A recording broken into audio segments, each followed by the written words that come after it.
Amsterdam Sharing City, I think what it shows is that there's a lot of people with great initiative and ideas that want to make sharing and using resources, doing that in a different way. So reinventing the way that we're using resources in a smarter and more efficient way. I think what makes sharing take off in Amsterdam so much is definitely the diverse population. There's people here from all over the world, and I think Amsterdam has a very open outlook to the world, and also it's easy to pick up on trends that might be growing somewhere else. For instance, the sharing economy obviously took off in San Francisco before it did in Amsterdam, and I think people in Amsterdam, are in tune with those kind of developments, and then thought, but hey, this could work here too, because we have a lot of people in a very tiny area that are willing to do something different and be open to change, and also like to save money because we're Dutch. So if that means, I could share my car and make a little bit of money out of it, or I could borrow my neighbor's drill and, save me the money for buying a new one. I think that resonated well with at least the Dutch half of Amsterdam, and I think the more international half, the feeling of sharing and getting to know new people that way, resonated with them a little bit more. Well, I think first of all we're a startup, so I think what's keeping people back from using Connected is not knowing about it.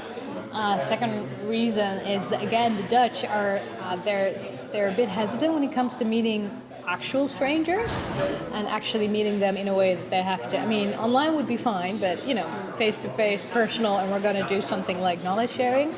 That is not a natural thing for Dutch people. What we're trying to do is to show people, really focus on the advantages that sharing knowledge has. Basically, explaining, look, there's this world of knowledge where otherwise you would have to Google for hours and you still wouldn't get it, or you're in this online class but you can't ask questions. Try the offline version, and it's your neighbor and it can only be for an hour. It's not scary, meet in a cafe, no one gets hurt, it'd be fine.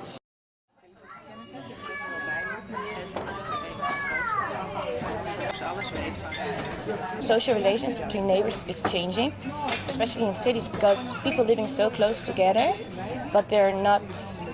Sometimes you don't even know your neighbors. If you participate on a platform like this, it could improve your relations with neighbors. So that's what I want to look at. Like, how can using a platform which is focusing on products or services, how can it help to improve your social relations with neighbors?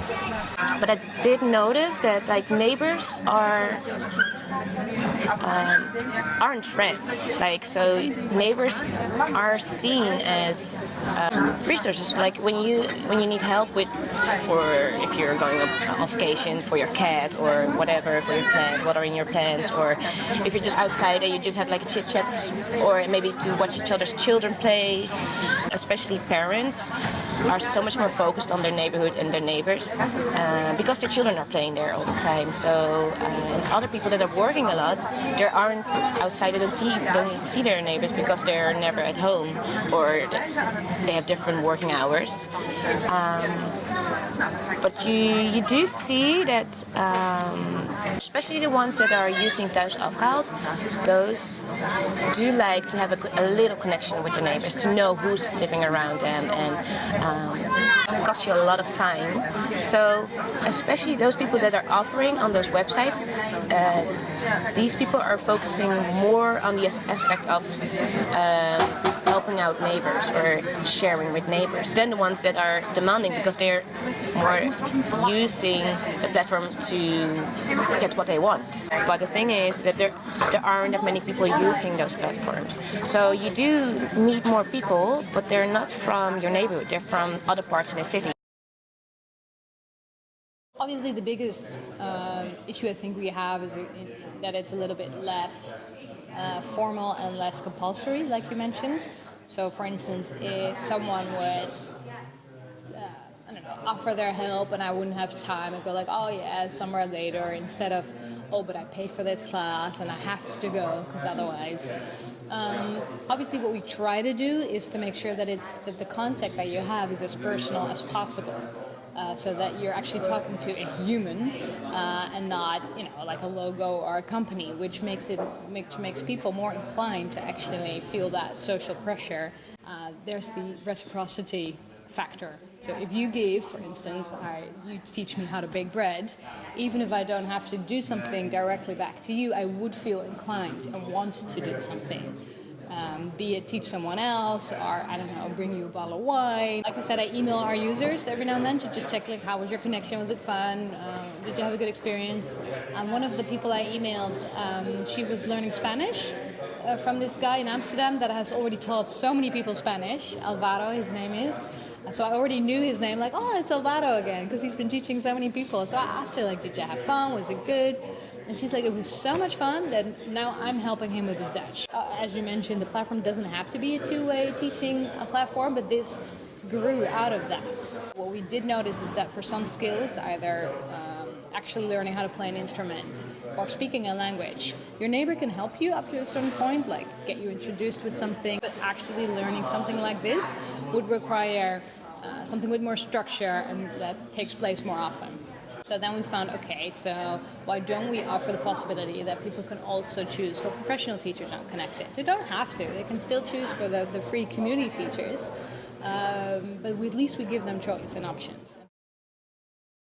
I would love to have people that are, like, how do I say this politely, like seniors, who have so much knowledge, ranging from, I don't know, how to best clean your house to how to do DIY or cook or, I don't know, sew your own clothing, but don't necessarily share it via a platform like Connected, but that have so much knowledge and so much skills and the patience to explain it to other people.